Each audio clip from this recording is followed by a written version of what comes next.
All right, third grade, today is day 2 of our adding within 200 using our proof drawing. So again, we are going to be drawing our 10s, our 1s, and making new hundreds, hopefully. One Friday, the air worked in our room, and it hasn't worked since.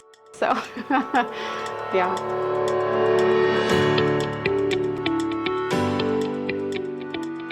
Hi, I'm Christina Kling, and I am a third grade teacher here at Viking Elementary.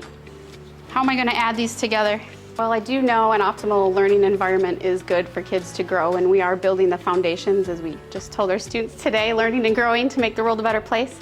We want them to be marketable out there in the workforce, and so we're the base of that to get them ready to work out in their community. They are our future workers, so we want them to be able to learn here in a comfortable environment.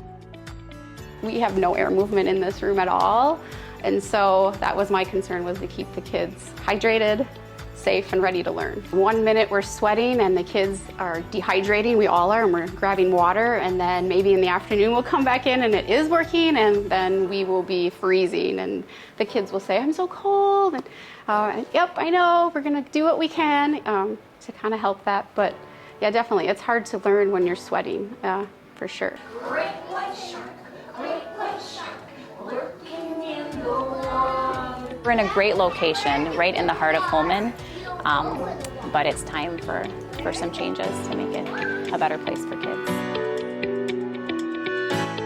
Hi, I'm Mrs. Luloff. I'm a 4K teacher at Viking Elementary. They're tired, they're sweaty, we see a lot more behavior, just a lot more frustration, more big emotions, I think, when they're uncomfortable, which, then you have to take the time to work through that stuff, which we do, but it takes away from some of the other things that we're trying to do on a day-to-day basis. I think it would be huge to finally be able to have space for our 4K program to feel like they're really included. Right now it's been wherever we can find space, and that doesn't always mean that we're together. That doesn't always mean we're getting spaces that are ideal for our students. We don't have bathrooms in our classrooms, which when kids are the age of 4, they're just potty trained in the last couple of years, some of them just in the last couple of weeks, so that can be a big challenge. Not only have I been teaching here this is my 13th year, but I'm also now a parent who has a daughter in this building, and I'm able to see it from a teacher perspective, but also now through a pretty personal lens of, the different opportunities and different experiences she's having here. So I can tell there's a lot that could be updated to make this a better facility for students learning. It is a building with a lot of character, but it definitely has withstood the test of time, and now it is time that we update our building. We are struggling with electrical, plumbing, heating, cooling. We are struggling with those things, and we need those things replaced for a modern day learner.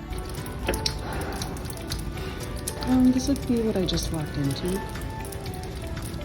It's very difficult to learn in this environment. It seems like we're fighting with our environment all the time.